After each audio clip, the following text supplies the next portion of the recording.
We are on part 2 with Micayla with our 3 H's. Welcome to Chalk It Out. Hi, I'm Mallory.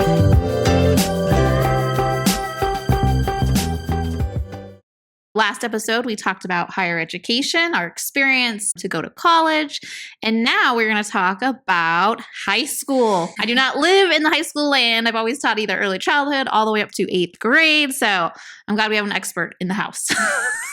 Thank you.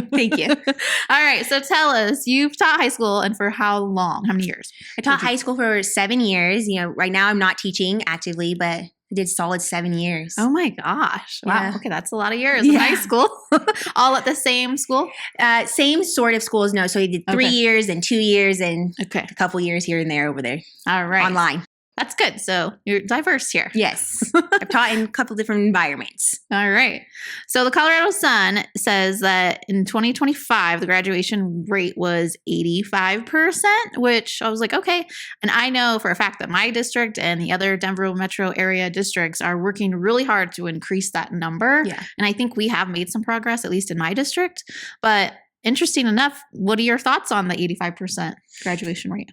I think that that's pretty good. And I'd be curious to know how many charter schools are contributing to that number. I think Denver especially is a heavy charter networked education system. And I know that that's the mission of a lot of the charters here is 100% college acceptance. Okay. I'm all for charter schools lately. And you know what?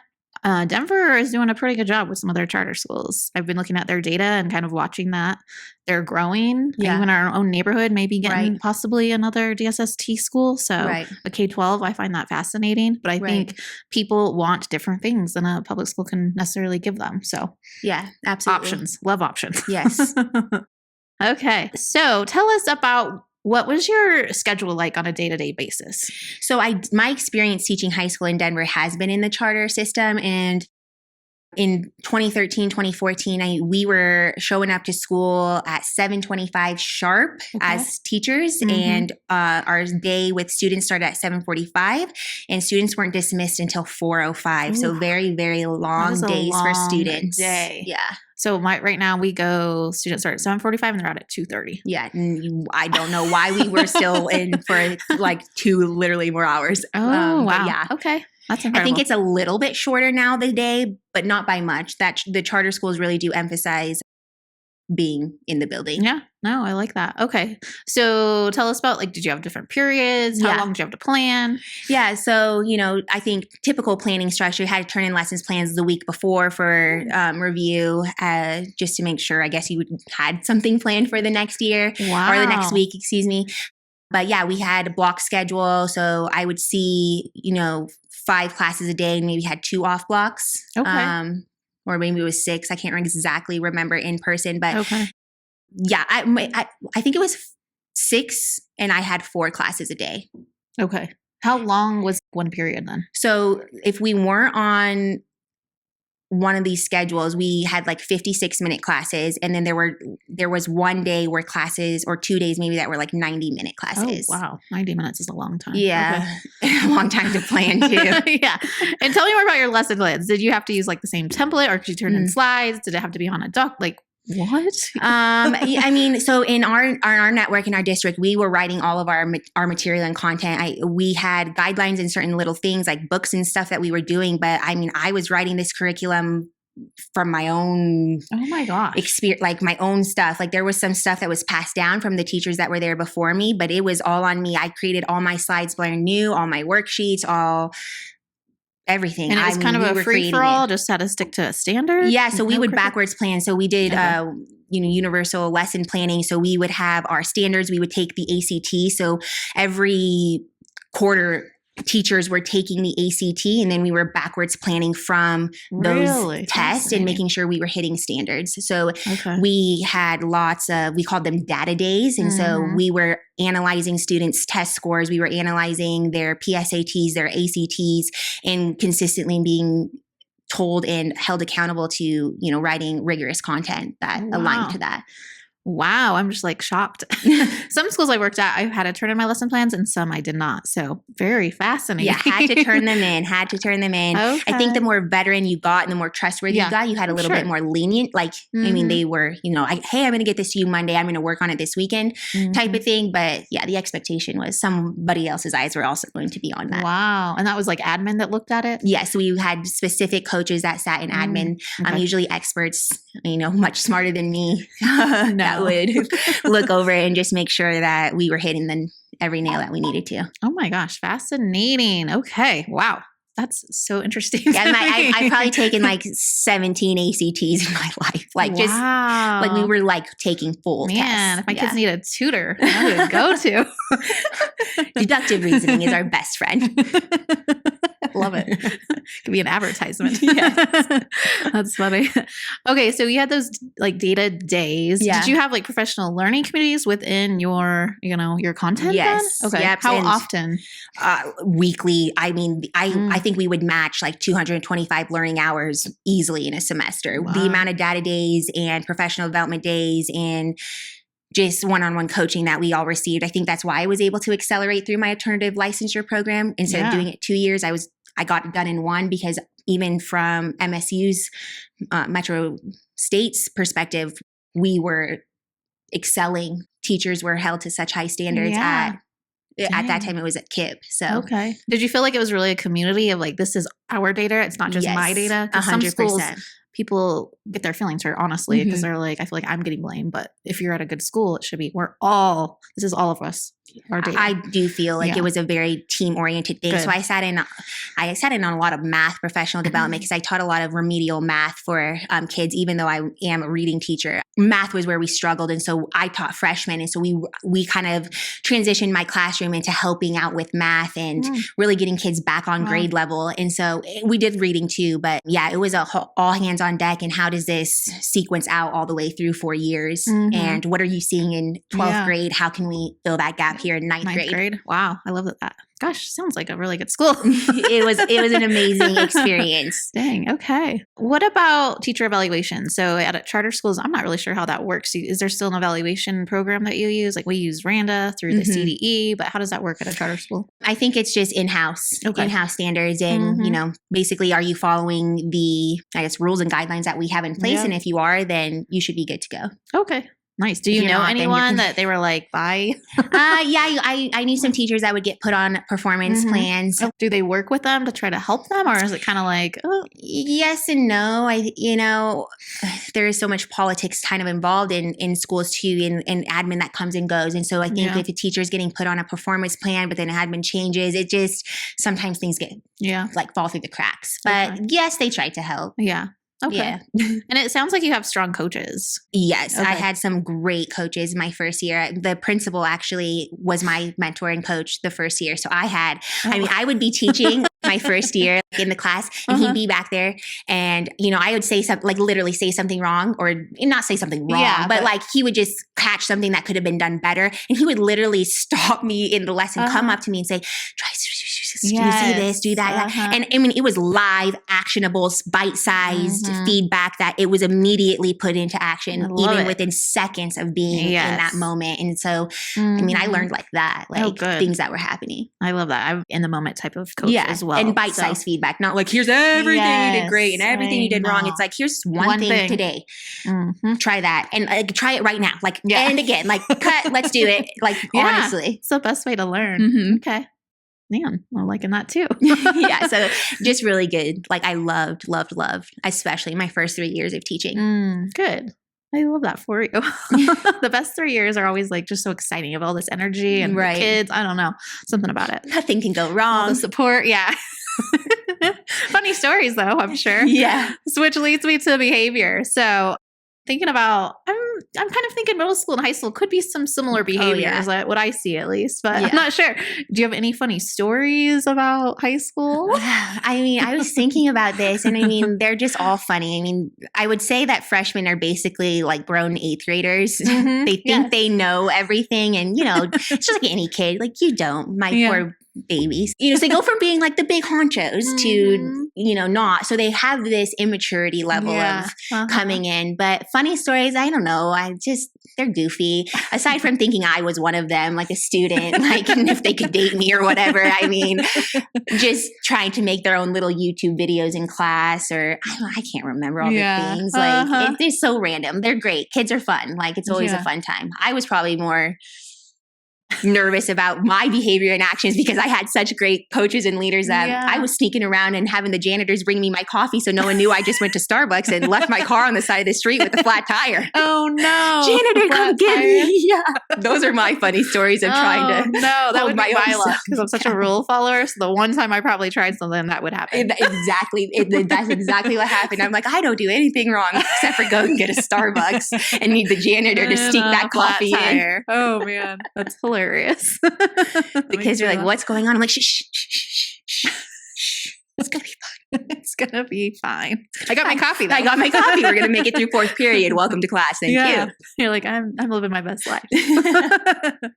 Okay. Yep. I could see that. Yeah, our eighth graders right now are definitely walking around like, oh, I'm in charge, So I think that is kind of funny moving into ninth grade. And it's a little reality check for them. They're small compared to 12th graders. So it's like, yep. But they still carry some of that with them. So it's like, kind of checking them in place. Actually, you have 4 years.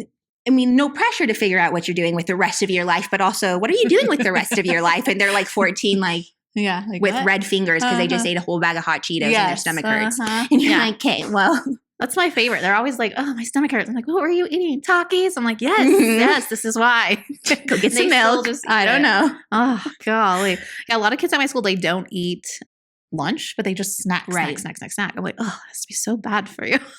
Yep. And then they come knocking at my door like, Miss, do you have any snacks? I'm like, eat your lunch. Yeah, take care of yourself. Absolutely. Yeah, they're so little. They're funny. Any excuses you ever had for not completing work or homework? Of course, all the time. What do they say though? Just I didn't do it. I'm lazy. Yeah, I didn't do it. I didn't want to do it. A lot of true, I think, family stuff as well. That you're not going to mock or anything. Yeah. But dog ate my paper. They all use the same excuses that we all grew up using. I lost it, and it's like, well, it's online, so just click the link again. I don't know how. I don't. That was one of my peeves. Is how are we a technology when they want generation, but we can't make a copy on a Google file? I don't know. That's funny. That's so true. Of course, I know some teachers that can. So so teach them file, make a copy. Thank you. I've had some excuses. I really did have, I think, 2 kids both in third, maybe one was in second, that said their dog ate their homework, but one was a rule follower, a pleaser, and came in just tears. You could tell the dog actually ate. You're like, homework. But you could tell she did. I was like, it's okay. I can still see your answers. Yeah. But she was so stressed out. I'm like, honey, it's fine. It's gonna be okay. But she's like, my dog actually ate my homework. I'm like, oh, it's okay. It's okay. Funny though. Who knew? Yeah, I see that. Thank you for bringing the leftovers. So some kids really do their homework. So thank you for those who do. Okay. One difference I was thinking between elementary, middle school, and high school, mainly elementary, is the germs. Oh my gosh, they're like puppies. Germs are everywhere. They don't know the rules yet. Kids are hands in their nose. Oh gosh, just everything. So that is one thing that I can remember, which leads me to a funny story. Oh no. Okay. Not really germ related, but this is just, I don't know if you're ready for this. I don't know. Okay. So I'm in Virginia, the second year I've ever taught. We had just moved from Colorado to there. I had there were twins, twin girls, and they were 7 years old, however old they were. One was in another class, one was in mine, and they would get lice back and forth throughout the whole year. One would get it, it would go away. Then the other one would get it, and it would just keep going back and forth. And so, you know how little kids are at that age. They're like, hey, can I sit on your lap? Can I give you a hug? Just all the things. So I was like, okay. Always because I never had lice growing up ever. And I was in dance and nothing. Sleepovers, nothing. So springtime comes, right? And guess who gets lice? I did. I was terrified. And so I went to the nurse. I was like, my hair is really itchy. Can you please look? And the first day, the nurse wasn't like, yes, you have it. But I think she was trying to tell me yes, you had it. Yeah. So I go home and I'm like, that's so weird. I don't remember what she even said, but I didn't take it as that I had it. So then I go back the next day and it's like, this is getting really bad. I go back to her and I'm like, are you sure? She's like, yes, you do have it. You have lice. I was like, what? So then just because I'm not like that kind of person. Yeah. Oh, it bothered me. So I'm like trying to teach. I'm like, I can't. I need to go home. And so my principal was like, yeah, go take care of it. Do whatever you got to do. But that one day there happened to be a coordinator, a director. I can't remember what her role was. But she's like, why are you leaving? And I told her. And she was like, oh, I think you could probably wait. And I'm like, no, I can't concentrate. I'm not my best self right now for these kids. So she didn't understand. But I went home. And let me tell you, it is so hard to get rid of that. Now I know why the girls kept passing it back and forth. Because I washed my entire closet, everything in it. Like my beds, everything. I tried the shampoo, the comb thing. Yeah. Did not work. It kept coming back. So you were laying eggs. They sure were. They were laying a lot of eggs in my nice clean hair. I went into a hairdresser and they're like, I think they're gone. No, kept coming back. And so then finally, I even had another teacher friend come over, God bless her, because my gosh, how nice is she to come and like pick out your lice. I'm not sure I would go to your house. Please don't. Your lice. Okay. Maybe. I just know that's no. So what I did was finally I got Biolage, the conditioner, and I got just a regular comb and went strand for strand. And that's what eventually took it out. Who knew? Biolage. Wow. Okay. Again, I should advertise for that conditioner.